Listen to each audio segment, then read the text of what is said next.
There's a moment in every pursuit, romantic, social, or professional, where the dynamic shifts.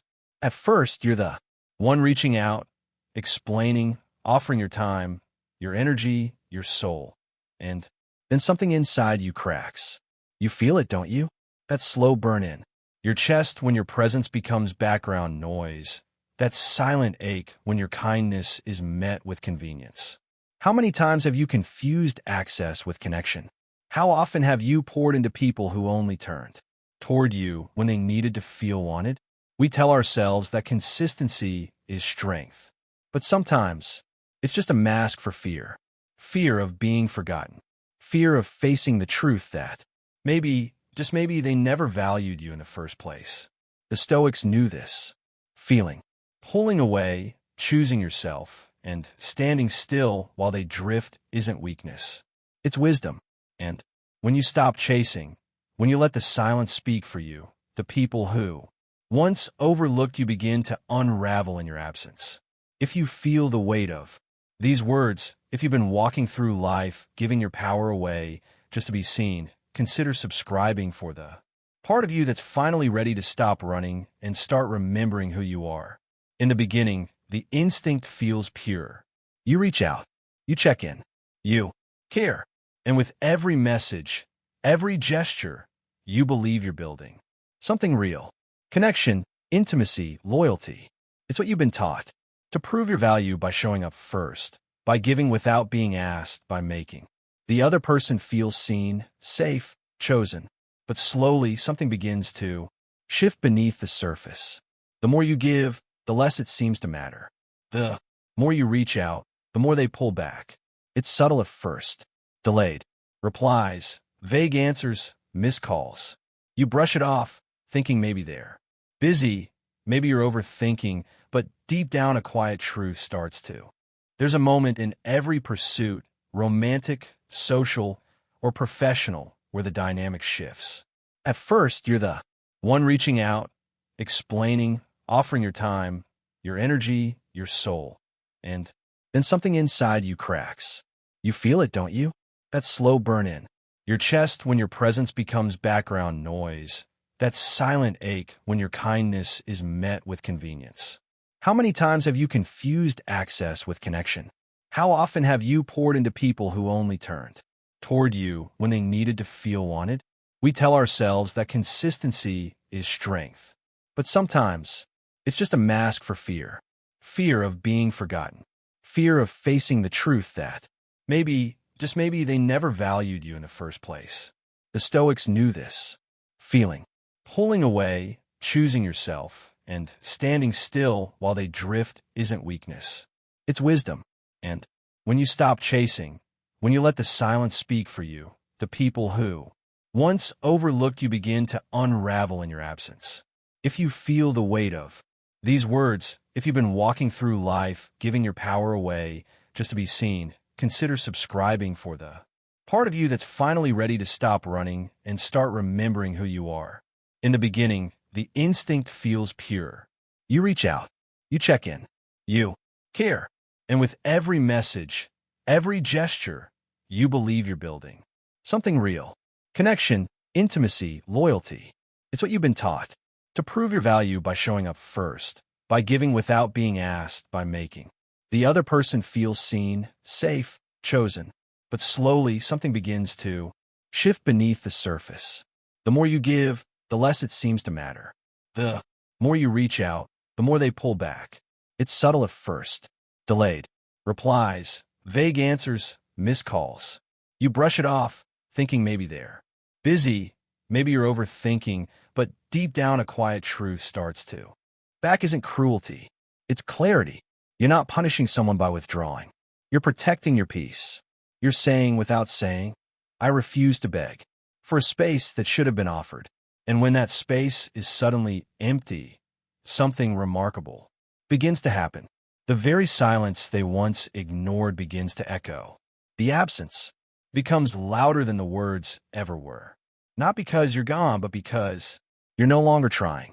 That difference is powerful. People often notice what's missing more than they appreciate what's consistent. It's a strange flaw in human perception. We normalize what we always have.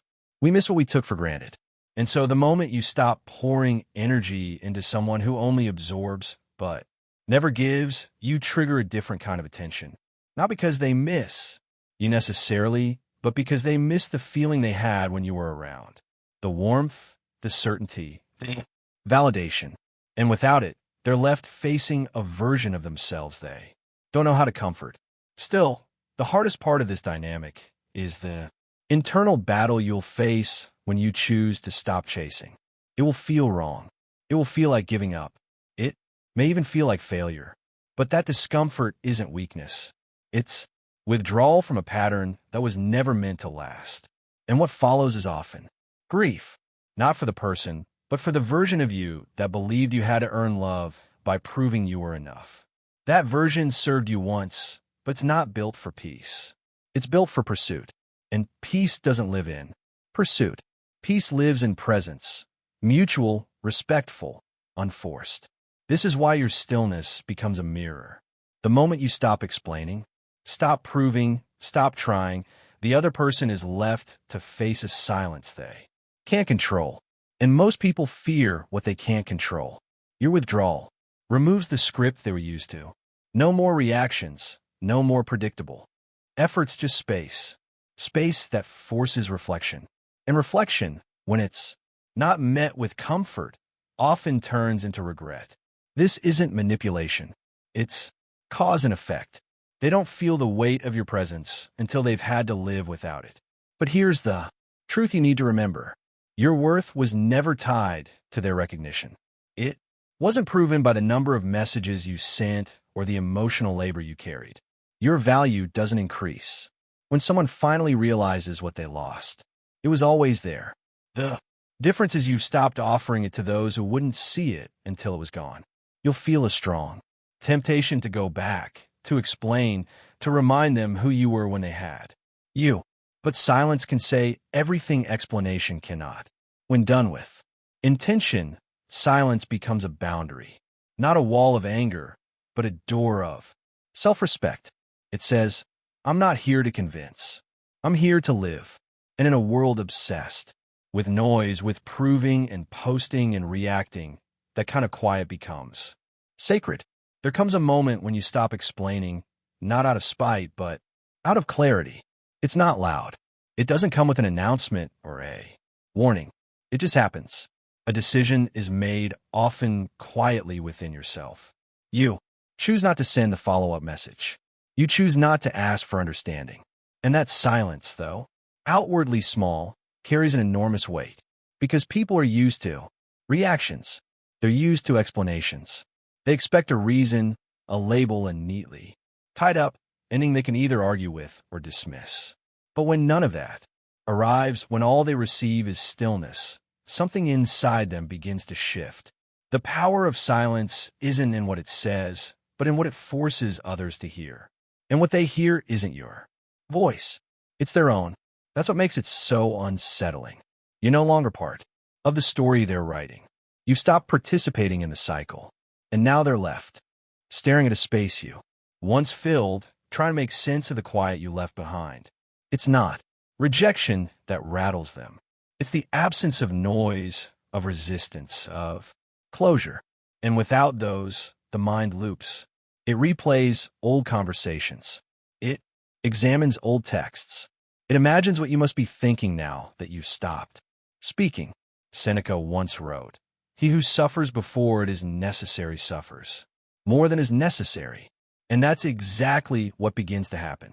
In the silence, their imagination becomes their enemy. They begin to suffer not because of something you did, but because of everything you didn't say. Their mind fills in the gaps with assumptions, fears, guilt, longing. This is the silent shift of power, not control, through force, but through your absence. And ironically, the more composed your silence is, the louder it becomes to them. There is no accusation, no bitterness, no final words, just a calm withdrawal. And it leaves them wondering whether they misjudged you or worse, underestimated you. It's easy to believe that power comes from being loud, being visible, being assertive.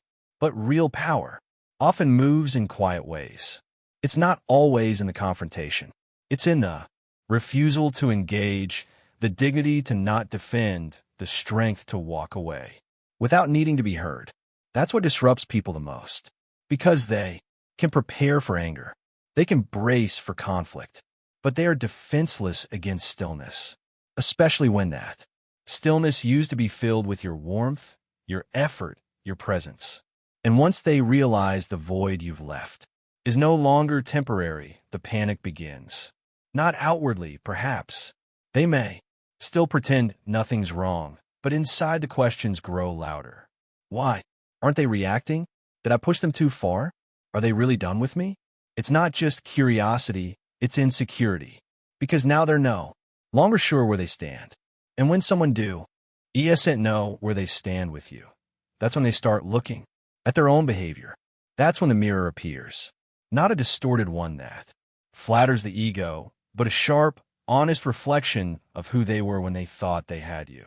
That reflection can be brutal.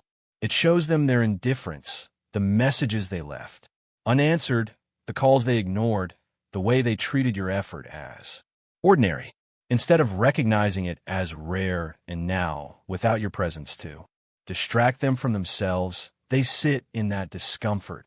They might not say it out loud. In fact, they might act as if they don't care at all. But beneath that performance is a storm of uncertainty, and it's not about you anymore. It's about them. What your silence has done is remove their ability to control the narrative. And without that control, they begin to lose confidence in how they saw the connection in the first place. This is why silence is not passive. It's intentional. When you stop explaining, you remove their chance to debate your truth. When you stop chasing, you strip away the illusion that they were the prize. And when you do all of this without bitterness, you show them something they weren't prepared for. Self-respect that doesn't need validation. That's the shift. That's what makes them start to wonder whether they misread you entirely.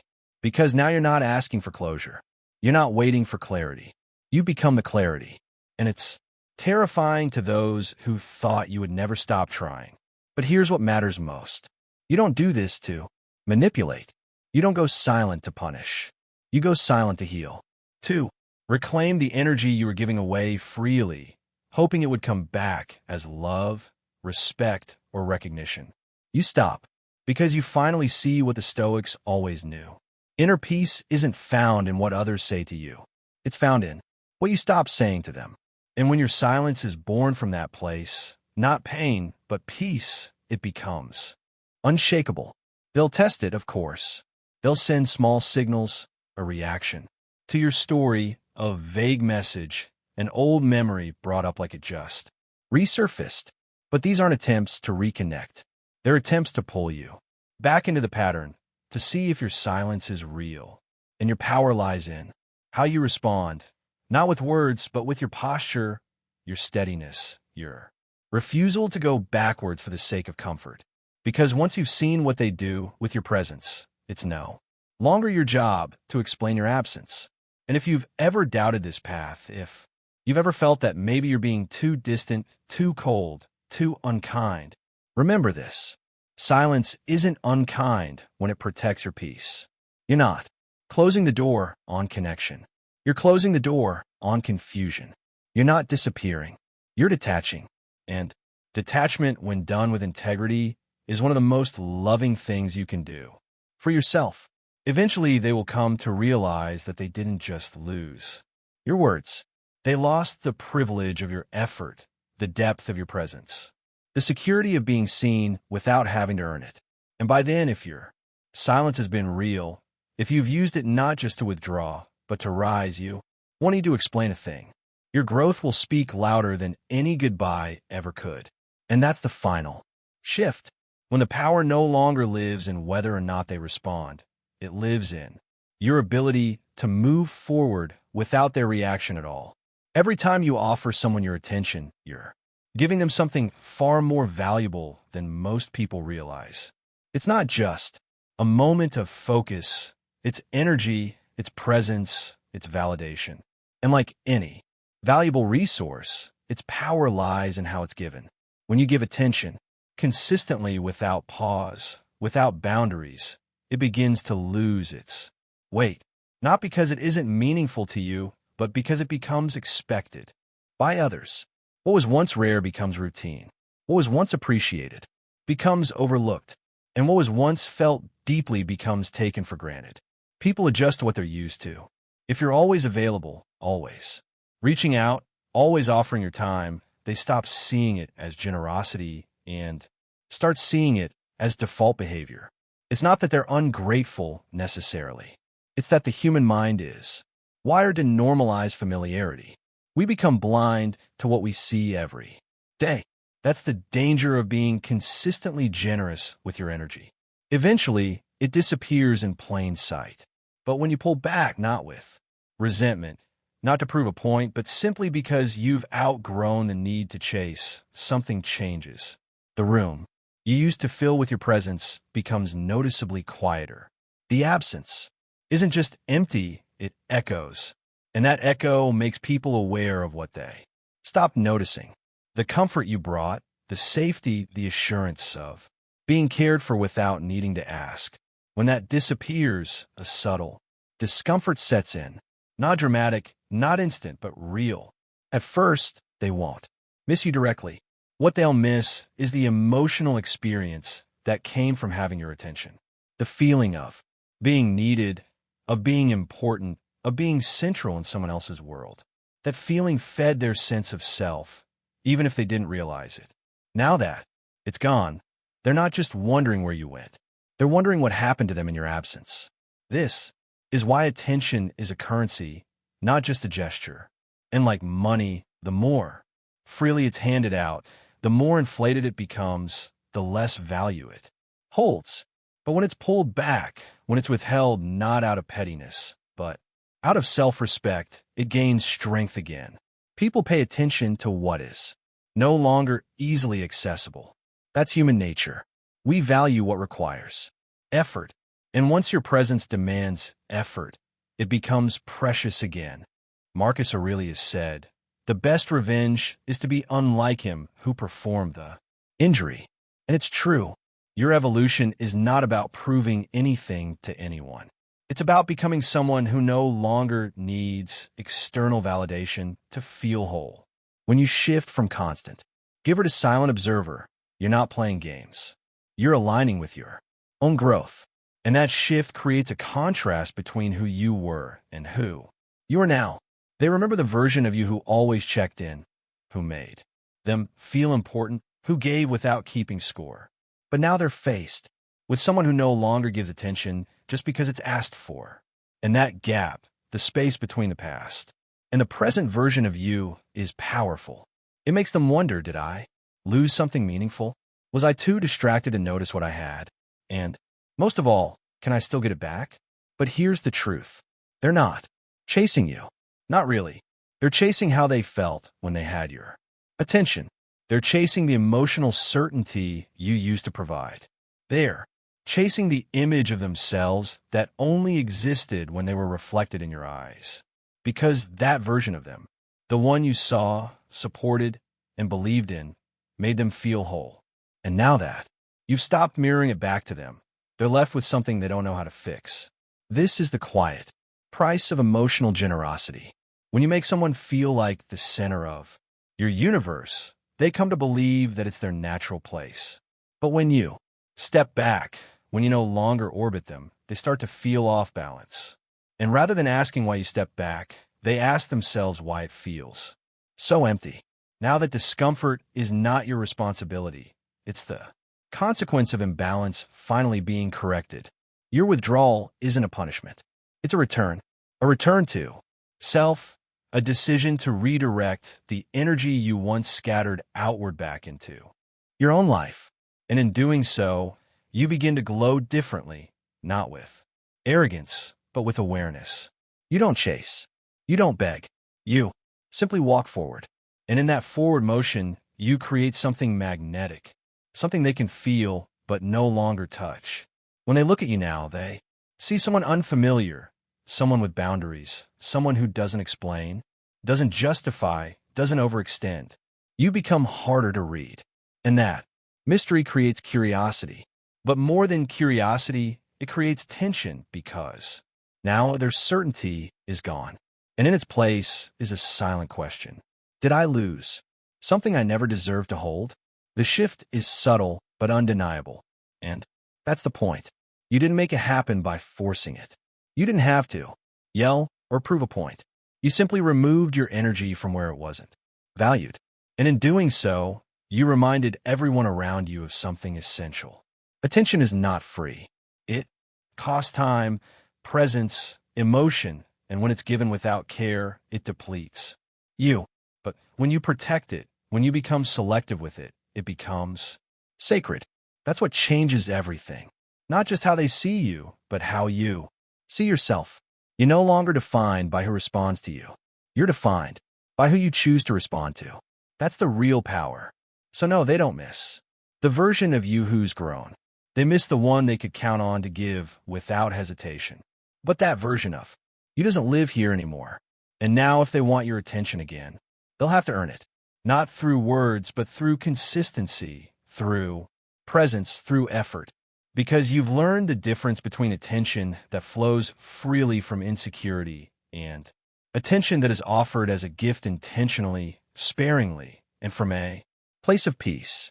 And when you reach that point, something remarkable happens. You no longer need them to notice your absence. You no longer care if they come back because you've already come back to yourself. There's a kind of strength that doesn't speak. It doesn't argue. It doesn't explain. It simply removes itself, and in doing so becomes undeniable. That's the kind of strength most people underestimate. We've been taught to believe that power looks like noise, like confrontation, like winning an argument or proving someone wrong. But the truth is, real power is often found in the quietest moments, the ones where you say nothing at all. When you stop chasing someone, you're not just changing your behavior. You're reclaiming your story. You're taking back the pen and deciding that your peace is no longer up for negotiation. The Stoics knew this deeply. They didn't preach dominance over others. They spoke of sovereignty over the self. And in that sovereignty, they found their deepest freedom. Epictetus once taught that freedom is the only worthy goal in life. But he didn't mean the freedom to control others. He meant the freedom to no longer be controlled by your own reactions. So when you fall silent, when you detach, not out of bitterness, but from a deep, still understanding, you create a shift that others feel even if they can't explain it. And that's when they start reaching out, not with apologies, but with small, vague attempts to reopen the door they once walked through so easily. Hey, how have you been? Was just thinking of you. Remember that night. When these aren't simple check-ins, they're feelers. Soft probes in the dark, designed not to reconnect, but to reassure. What they're really asking is, do I still matter to you? Because silence is ambiguous. And in that ambiguity, the mind becomes restless. It starts building stories. Doubt creeps in, where confidence used to live. The same person who used to delay replies now hesitates before hitting send. The one who once made you feel like an afterthought now replays every interaction in their head. They're not looking for closure. They're looking for reassurance that they didn't mess it all up, that your absence doesn't mean they're truly replaceable. But the irony is by the time they come back around, you've likely outgrown the version of yourself that ever needed their approval in the first place. You've sat with the silence. You've learned to enjoy it. You've seen that peace isn't something you have to beg for. It's something you can choose. That's when the shift becomes permanent because you no longer respond from the wound. You respond from the wisdom. As Carl Jung once said, people will do anything, no matter how absurd, to avoid facing their own soul. And that's exactly what your stillness forces them to confront. You've stopped cushioning them with your attention. You've stopped softening their ego with your reassurance.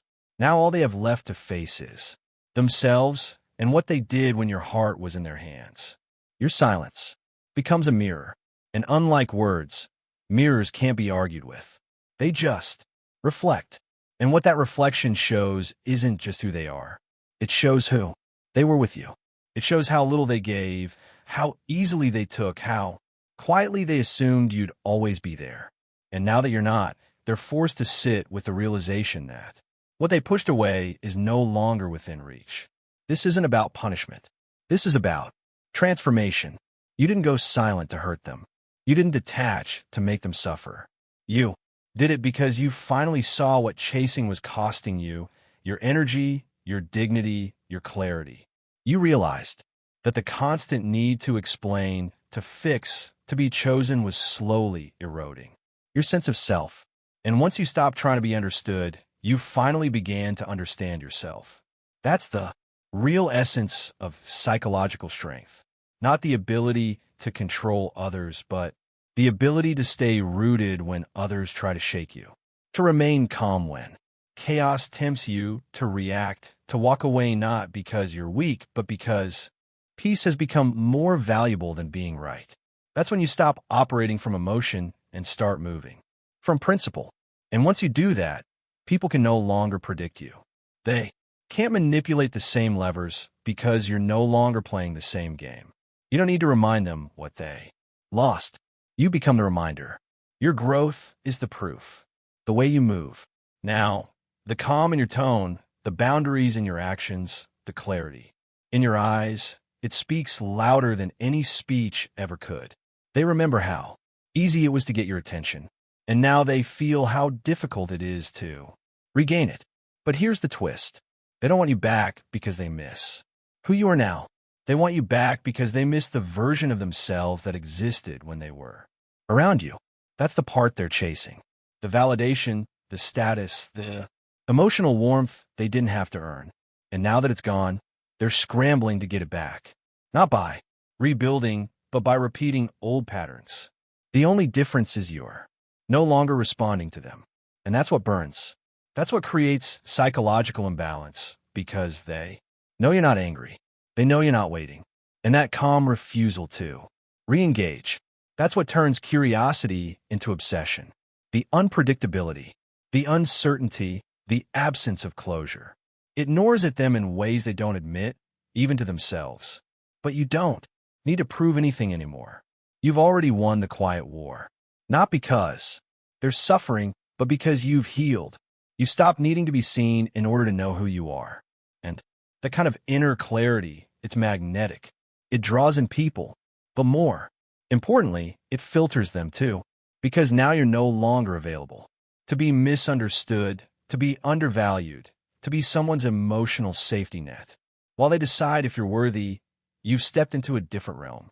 A space where your silence holds weight, where your energy is sacred and where your attention is no longer given away.